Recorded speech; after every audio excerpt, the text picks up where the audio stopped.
Assalamualaikum warahmatullahi wabarakatuh. Kembali lagi dengan saya Abiton Dinugraha. Perkenalkan, nama saya Abiton Dinugraha dengan NIM 1914-01001. Saya adalah mahasiswa ilmu komputer dari Universitas Sumatera Utara. Nah, di pertemuan kali ini saya akan menjelaskan suatu materi. Apakah itu? Ceng ceng ceng, inilah dia. Nah, saya di sini akan menjelaskan sebuah materi yang berjudul musik. Nah, apa itu musik? Silahkan menonton. Nah, sebelum saya menjelaskan secara rinci apa itu musik, saya akan memberitahukan urutan apa yang akan saya sampaikan kepada teman-teman. Yang pertama ada pengertian, yang kedua ada sejarah perkembangan musik, yang ketiga ada fungsi musik, keempat ada manfaat musik, dan kelima ada jenis-jenis musik. Nah, yang pertama ada pengertian musik. Musik adalah serangkaian nada-nada dan suara yang digunakan untuk mengekspresikan emosi manusia yang dibentuk sedemikian rupa sehingga mengandung irama, lagu, dan keharmonisan suara. Pengertian musik menurut para ahli. Nah, tentu kan pasti ada orang-orang ahli yang bisa mengemukakan apa itu pengertian dari yang diahlinya itu. Nah, yang pertama ada menurut ahli perkamusan atau leksikografer. Musik adalah ilmu dan seni dari kombinasi ritmis nada-nada, vokal maupun instrumental yang melibatkan melodi dan harmoni. Nah, yang kedua ada menurut Rina 2003 halaman 9. Musik merupakan salah satu cabang kesenian yang diungkapkan melalui suara ataupun bunyi-bunyian. Nah, jadi dapat disimpulkan bahwa musik adalah kerjasama antara nada suara, yaitu suara dari penyanyi, dengan suara-suara alat musik, seperti dengan kombinasi mereka yang menghasilkan irama lagu yang menyenangkan untuk pendengar musik. Nah, apa itu lagu? Lagu adalah ragam nada atau suara yang berurutan atau berirama. Nah, yang kedua saya akan menjelaskan sejarah perkembangan musik. Nah, tentu saja kan selama berapa juta tahun yang lalu musik itu pasti sudah ada, tapi kita kan belum tahu dari mana asalnya. Nah, di sini saya akan menjelaskan awal perkembangan musik mulai dari zaman purbakala, Yunani kuno, abad pertengahan, dan lain-lain. Nah, yang pertama ada zaman purbakala. Pada zaman purbakala dulu, fungsi musik hanya sebagai alat atau bahan dalam ritual penyembahan dalam upacara adat kepercayaan mereka. Nah, kan zaman dulu kan orang zaman-zaman purba kala kan hanya mengenal dua kepercayaan, yaitu pertama ada kepercayaan animisme atau kepada ruh-ruh, dan kedua dinamisme, yaitu kepercayaan kepada benda-benda, pohon, batu, kayu. Nah, jadi fungsi musik ini adalah sebagai pelengkap untuk ritual penyembahan dalam upacara adat-adat kepercayaan orang zaman purba dahulu. Nah, yang kedua ada zaman Yunani kuno. Jadi orang-orang zaman Yunani kuno dulu menggunakan musik untuk memuja dewa-dewa, memuja dewi-dewi mereka. Nah, pada zaman ini alat musiknya sudah ada, yaitu ada pipa, drum atau gendang, dan simbal dan lira. Nah, jadi untuk melengkapi sembah kepada dewa Yunani, nah orang Yunani sana menggunakan musik sebagai pelengkap agar ya dewa dan dewi mereka pun senang. Nah, yang ketiga ada zaman abad pertengahan, yaitu pada 427 Masehi hingga 1572 Masehi. Nah, pada zaman pertengahan ini musik tidak hanya digunakan sebagai sarana keagamaan seperti tadi sarana penyembahan, tetapi juga sebagai sarana hiburan. Nah, pada zaman abad pertengahan, alat-alat musik sudah ada, seperti alat musik yang sudah ada adalah seruling, triangle, tamborin, harpa, dan trompet. Nah, yang ketiga ada sejarah perkembangan. Nah, yang keempat ada zaman klasik. Jadi pada tahun yaitu di tahun 1600-an hingga 1700-an. Nah, pada zaman inilah muncul ahli-ahli musik, komponis-komponis, komposer-komposer yang terkenal pada zaman itu, seperti Wolfgang, Mozart, Ludwig van Beethoven. Siapa coba yang ahli musik yang tidak kenal van Beethoven dengan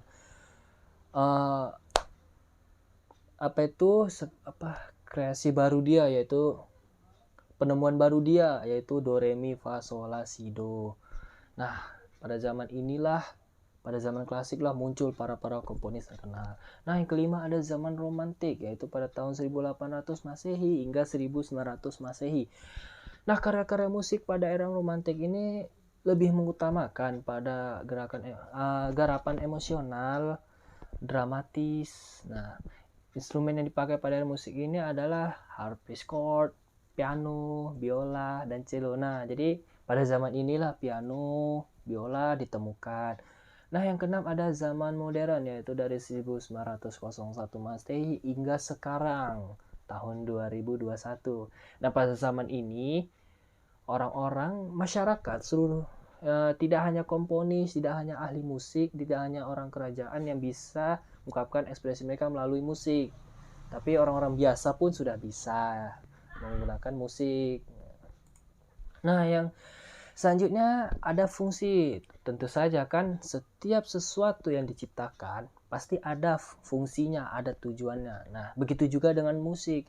Musik memiliki fungsi sosial yang secara universal umumnya dapat ditemukan di setiap kebudayaan, suku bangsa manapun di seluruh dunia. Nah, fungsi yang pertama adalah fungsi ekspresi emosional. Musik memiliki fungsi sebagai perantaraan dalam mengekspresikan ide-ide dan emosi seperti ide-ide alam, cinta, suka dan duka, amarah, pikiran, dan lain-lain. Jadi musik ini bisa membalikkan mood, membalikkan suasana hati dari si pendengar. Nah, yang kedua ada fungsi agama. Nah, maksud di sini adalah musik berfungsi sebagai perantaraan untuk menyampaikan nilai-nilai agama kepada pendengar musik melalui lirik-lirik lagunya. Nah, contohnya seperti lagu Anissa Sabian, Ungu, yang ada lagu Allahu Akbar. Nah, itulah salah satu fungsi musik, yaitu di bidang agama, menyampaikan nilai-nilai agama. Nah, yang ketiga ada fungsi hiburan. Nah, tentu saja kan musik selain sebagai untuk perantara agama juga sebagai hiburan. Di sini hiburan itu maksudnya menghibur hati pendengar. Kan ada lagu-lagu senang, lagu-lagu bahagia. Nah, disitulah fungsi musik dimulai, yaitu untuk menghibur hati pendengar dengan melalui lirik-lirik lagu atau keharmonisan nadanya. Nah, yang keempat ada fungsi komunikasi. Jadi pada zaman dahulu musik ini digunakan untuk komunikasi, seperti ada trompet kerang pada suku-suku pesisir pantai, ada kentongan. Nah, itu kentongan yang biasa di desa-desa. Nah, itu juga salah satu fungsi dari musik untuk berkomunikasi. Nah, yang kelima ada respon sosial. Nah, musik berfungsi sebagai perantara untuk menyentuh perhatian publik, seperti lagu-lagu sosial yang diciptakan oleh Beat GAD, Iwan Fals, God Bless. Nah, di situ untuk mereka menarik perhatian dan menyentuh hati mereka melalui lirik-lirik lagu yang dibuat oleh penciptanya. Nah, yang keenam ada fungsi pendidikan. Musik berfungsi sebagai perantara untuk mengajarkan norma-norma yang tidak tertulis tapi berlaku di masyarakat, seperti lagu-lagu tentang pendidikan tambah-tambah. Nah, seperti itu. Nah, manfaat. Nah, di sini musik ada banyak manfaatnya, tidak hanya di bidang ini, tapi juga di bidang ini bisa mempengaruhi ini. Nah, yang pertama ada hiburan. Tentu saja musik ini pasti yang utama menghibur hati, suasana seorang, apakah itu senang, sedih, tergantung pendengarnya sendiri. Yang pasti musik dapat memberikan semangat pada jiwa yang lelah, resah, dan lesu. Yang kedua ada kesehatan. ternyata musik ini bisa mempengaruhi kesehatan seseorang loh. Nah, yang pertama, musik mampu mengatur hormon-hormon yang mempengaruhi stres seseorang, seperti mampu meningkatkan daya ingat. Nah, jadi kalau teman-teman yang kayak agak kesulitan dalam mengingat sesuatu, entah itu belajar, entah itu tentang kenangan pada masa lalu, nah teman-teman bisa teman-teman bisa melakukan sesuatu supaya daya ingat itu kembali lagi, yaitu dengan cara mendengarkan musik. Nah, yang kedua ada musik juga memiliki kekuatan untuk mengaruhi denyut jantung dan tekanan darah. Nah, sesuai dengan tempo. Nah, di sini maksudnya kalau misalnya ada lagu yang dia pelan, misalnya yang temponya pelan tuh kan, nah jadi kan kalau misalnya pendengar seperti kita ini mendengarkan lagu seperti itu kan kayaknya agak apa gitu, tenang badannya mendengarnya. Nah, seperti itulah fungsi musik. Manfaat musik itu mempengaruhi denyut jantung. Jadi jantung kita pun jadi pelan. Yang ketiga ada musik dapat menyembuhkan sakit dalam tubuh dan membantu otot-otot menjadi rileks ya. Itu udah pastilah ya kan, mendengarkan musik itu kayaknya agak rileks awak mendengar ya, karena temponya yang pelan ya kan. Nah, yang ketiga ada kecerdasan. Ternyata musik juga bisa mencerdaskan pendengarnya loh. Bisa membantu, bukan mencerdaskan sih, bisa membantu mencerdaskan pendengarnya. Dan juga bisa memberikan ketenangan buat ibu-ibu yang sedang hamil lah. Jadi kalau ada ibu-ibu atau teman-teman yang memiliki yang ibunya sedang melahirkan atau istrinya yang sedang melahirkan, nah himbaukan aja dengarkan musik biar pikirannya pun tenang dan bayinya pun tenang juga. Musik juga itulah. Baru keempat ada kepribadian. Nah, musik ini mampu meningkatkan kepribadian seseorang, seperti meningkatkan motivasi. Nah, jadi kalau misalnya ada teman-teman yang misalnya aduh butuh motivasi nih, nah teman-teman dengarkan musik, dengarkan lagu-lagu daerah, lagu-lagu tentang pendidikan. Nah, jadi kan setelah mendengar itu kan kayaknya insya Allah motivasi teman-teman muncul dan bisa melanjutkan hidup dengan semangat. Nah, yang terakhir nih ada jenis-jenis atau genre. Nah, tentu saja kan teman-teman pasti tahu musik ini memiliki jenis-jenis yang banyak. Nah, di sini saya hanya menjelaskan sedikit dari jenis-jenis musik. Teman-teman bisa mencarinya di sumber-sumber terpercaya seperti Google atau yang lain. Nah, di sini saya akan menjelaskan 5 genre musik. Nah, yang pertama ada pop. Genre pop merupakan salah satu genre musik yang paling populer di dunia. Sudah pasti lah ya kan, pop ini udah banyak kali dikenal orang. Mulai dari K-pop, Korean pop yang dikenal dengan BTS, Blackpink, Twice, ITZY, Seventeen, NCT dan lain-lain. Nah, itu salah satu genre musik mereka, yaitu genre yang mereka gunakan adalah pop. Nah, ternyata pop ini mulai dikenal di Amerika Serikat dan Inggris pada tahun 1950-an.